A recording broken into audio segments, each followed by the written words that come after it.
Welcome to our series on St. Matthew's Gospel. We are dealing with the death of Jesus in Matthew chapter 27 and looking at the amazing events in the hours just before he dies.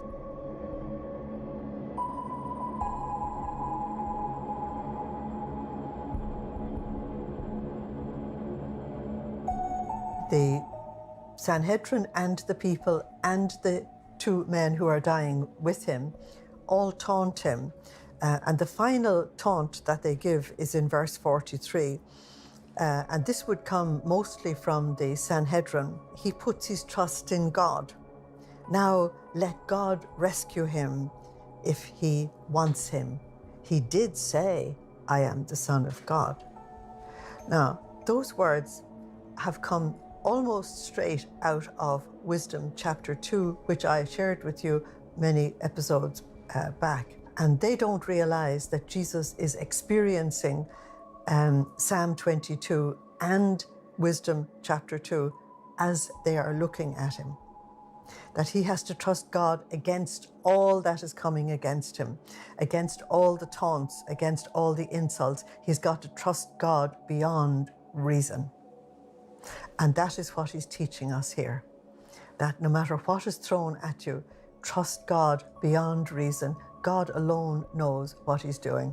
These other people didn't seem to have any idea what God was actually doing at the time. Jesus had told them ahead of time that he would give them the sign of Jonah. And this was the beginning of the sign of Jonah. Some of them would recognize the rest of the sign after his resurrection. But right now, everything was in darkness. And you can see from the way that people are responding to Jesus that they've gone into physical darkness and spiritual darkness as well. I'll bring that up in a moment for you. But we need to just realize that the words of the Song of Songs, chapter 8, verse 6, are being lived by Jesus, that love is as strong as death, and love is as terrible as Sheol. That means that as great as the hatred of hell is, love is matching it absolutely, line by line and syllable by syllable. It's being matched, and hell is actually being cancelled out. So all of hell has to be thrown at Jesus for Jesus to actually cancel it out. So he takes it into himself and he kills all that hatred and all that revenge and all that evil that is coming at him. He kills it in himself. And out of him, once his heart is opened, will flow rivers of living water to absolutely everybody. To say that this is heroic is language that is not big enough. Heroism is just a word that human beings use about human beings. This is way above that, absolutely way above that. But they don't realize that this is a contest between heaven and hell, love and hate, God and Satan, and that hell will be closed once this is finished, that Jesus is actually filling in all the dots, and he is saying that love is greater than anything else. Now, they want him to show power. They just have to wait a couple of days and they will see power that is greater than death, power that is greater than hell, power that is greater than everybody. And they will also meet a Jesus whom they can no longer touch or destroy. They will no longer be able to attack in any way because they will see him coming in power on the clouds of heaven, as he has said. Okay. And Jesus must persevere, therefore, because if he perseveres, the whole era of redemption will happen for the whole world, and the rivers of living water will flow out to the ends of the earth. But Matthew now tells us something that's actually terribly important, and most of us just read it and move on. I want to show you just how important it is. He says in verse 45, from the 6th hour there was darkness over the whole land until the 9th hour.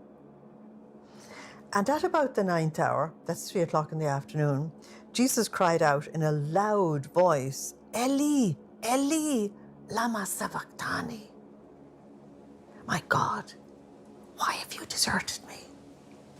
Then the Sanhedrin kick in and they said, oh, he's calling upon Elijah. Now the difference between Eli and Eliyahu is amazing. We'll come to that bit later. Let's deal with the darkness first. The darkness is actually terribly important. First of all, if there was darkness over the whole land for 3 hours, you are not talking about an eclipse of the sun, because an eclipse of the sun lasts about 5 minutes. You are looking at a cosmic event that is coming from God and carries a huge message. One message for Jesus and another message for the whole land. We'll deal with the message for Jesus first. First of all, let me give you a little bit of background. If you go back into Genesis chapter 3, where Adam, in the name of the whole human race, rebelled against God.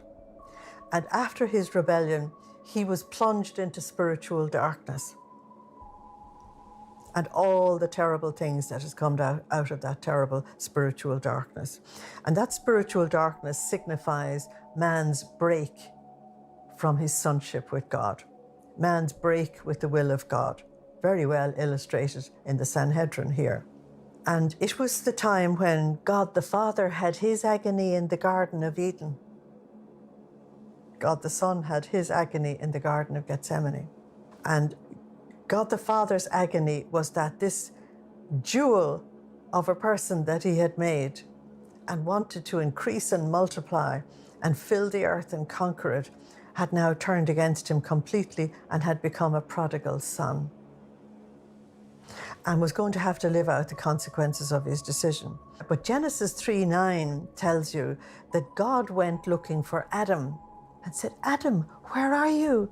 Where are you? I can't see you. God went looking for him in his darkness.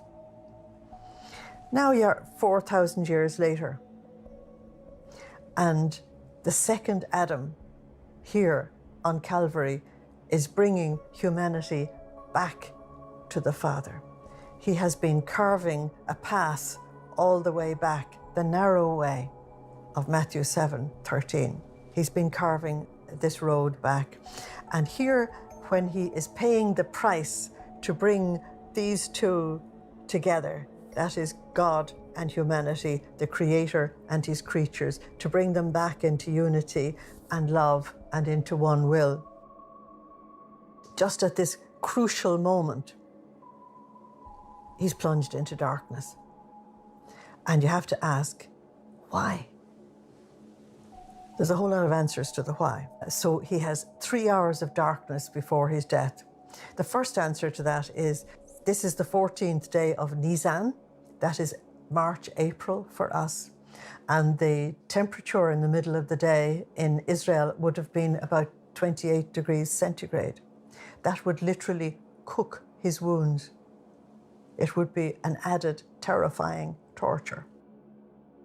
But God's will is in all of his creation. The only part of his creation that rebelled against him was man, because we were given free will, we could choose otherwise. And so the sun refuses to torture its creator and withdraws. It's a cosmic event, something that we don't look at all. We don't see the significance of it. But as a result of the sun withdrawing its light, it will not torture its creator. The result of that is that the temperature goes down and Jesus is now wrapped in a cool blanket of darkness. Now, I want you to see that this is the tenderness of the Father for his beloved Son. His beloved Son has agreed to pay this terrible price for the redemption of humanity. But some things are not actually necessary, and the torture of the Son wasn't actually necessary. So he clothed his Son in this cool blanket of darkness. And Jesus immediately recognizes the Father's hand in this. And in this cool blanket of darkness, Jesus cries out to him, a little bit like a small boy in a nightmare, shouting for his daddy, saying, "Where are you? I can't see you. It's all dark. It's all terrible." And the dad walks into the child's bedroom, puts a blanket around the child, takes him out of the place altogether into a place of security. Matthew says, as soon as this 3 hours were up, the Father just snatched his Son into heaven. It's something we don't look at, but something we need to look at. We really need to look at. Because back there in Genesis, the Father went looking for his Son. Now here on the cross, the Son is looking for his Father. And so you have the journey of the human race completed. You have Jesus making the connection. You have him bridging the chasm that existed between God and man. And this is incredibly important, much more important than the time I can give to you, to saying it to you. The other thing that the darkness does for Jesus is that it gives him the privacy to die. Now, this is a very delicate move on the part of the Father. Jesus is exposed to the public, and he's being taunted and insulted and humiliated right, left, and center. Nobody gives him any time out. Nobody. To die like that, even if you were not in the torture that he was in, is torture by itself. And once the Father wraps the whole thing in darkness, silence enters into Calvary. The darkness actually silences everybody except the Sanhedrin. Even God couldn't shut them up. It's incredible. But what we discover is that this darkness puts fear into the whole crowd that's actually around Calvary. They realize that this is not natural. This is not normal. This is not an eclipse of the sun. And so a salutary fear enters into them, which is very good. Now, St. Luke picks this up and tells you that the people went home beating their breasts after this. That means they really realized they had really offended God.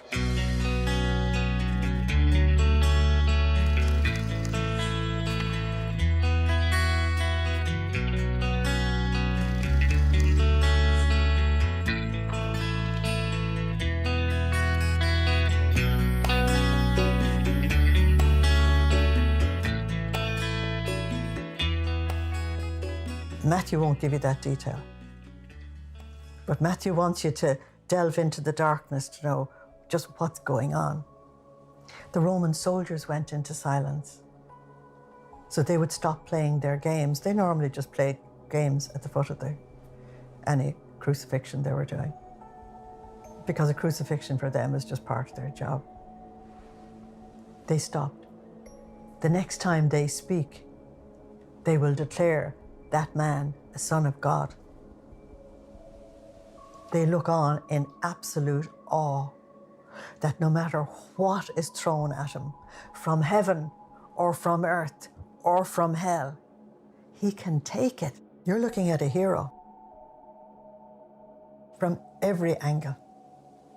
For the Roman soldiers to admire somebody they killed is off the Richter scale. It just didn't happen.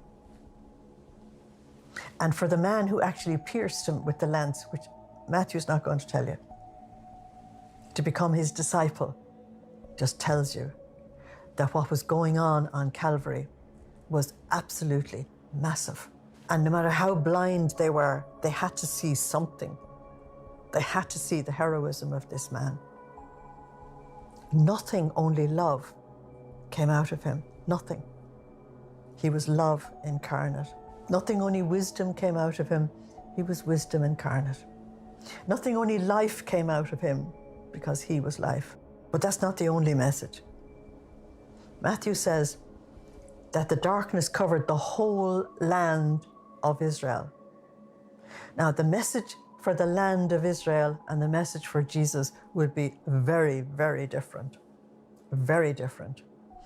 And to understand the message for the land of Israel, you've got to go back to the book of Exodus and chapter 10. And there in the book of Exodus, Moses prayed to God, and God sent 3 days of darkness onto the whole land of Egypt. And the whole land of Egypt really suffered. Now, Israel only get 3 hours. They got 3 days.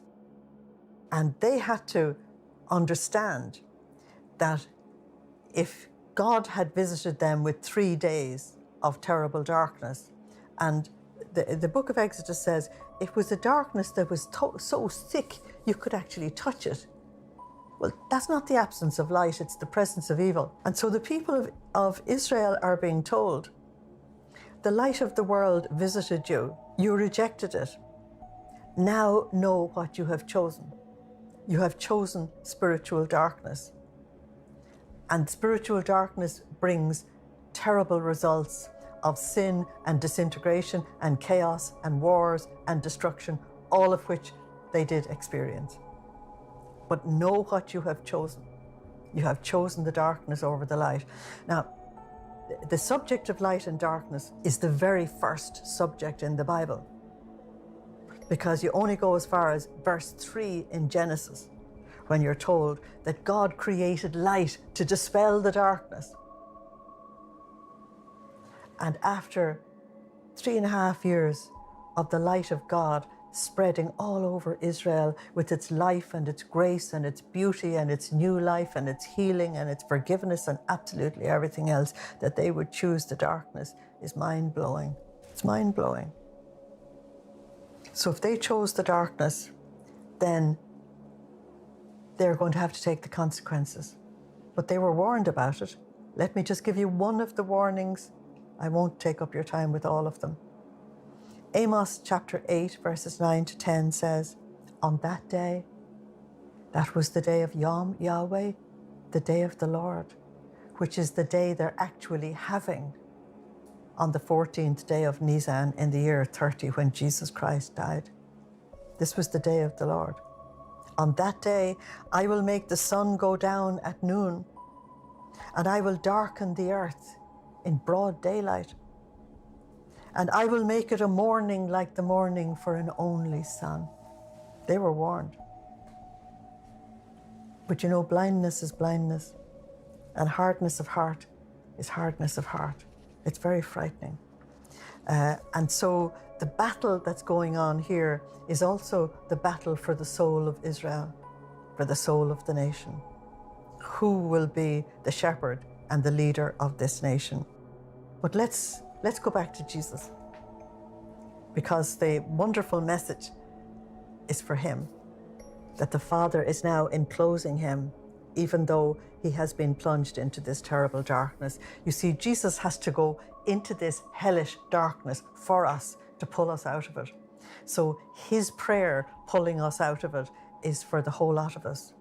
And so Jesus is now in these 3 hours hanging over the chasm of hell, because if he doesn't make this connection between God and man, there will be nothing, only hell on earth, and earth would have long since destroyed itself. We've come very close to it in world wars, for example. So Jesus, in his prayer, we have to know who he is. He is the Holy One, but he is covered with the sins of humanity. And so in the eyes of God, he is humanity in this condition. Apparently that if you just take the description of sin and the terrifying destruction that it does to us interiorly, that if you look at Jesus on the cross, he was a perfect picture of what sin does to the soul, the utter destruction of it. And so the prayer of Jesus, Eli, Eli, it's raw anguish. It's total pain. And he's carrying the anguish and the unbelief and the suffering and the disintegration of the human race with him in that prayer, when he's crying out to God, trying to make that connection. But it's a prayer of pure faith and absolute trust in God. He trusts God beyond reason, and he wants all of us to trust God beyond reason, beyond what your eyes can see, beyond what your ears can hear, beyond what your heart can understand. Trust him, trust him. God is infinitely good. God is infinitely loving. God is infinitely merciful. I always think that on Good Friday we should dance for joy. So what we're looking at is this terrible mystery of God's rejection of sin. And somebody has got to somehow take that terrible mystery of sin and deal with it. And Jesus has to do that. So on the cross, he's interceding for us as Messiah, Savior, intercessor, Son of God. But it's a moment of triumphant grace, because Matthew tells you almost immediately that Jesus died, that the Father took him into glory. And so this moment of, I call it triumphant grace, it doesn't look triumphant because it's raw anguish and pain and distress. And we have to understand that we have the wrong image of triumph.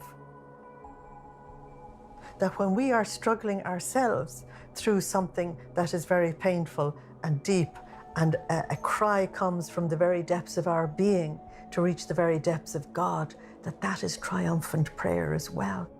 And it's triumphant through his prayer, through him, with him, and in him, we get the grace to triumph over everything.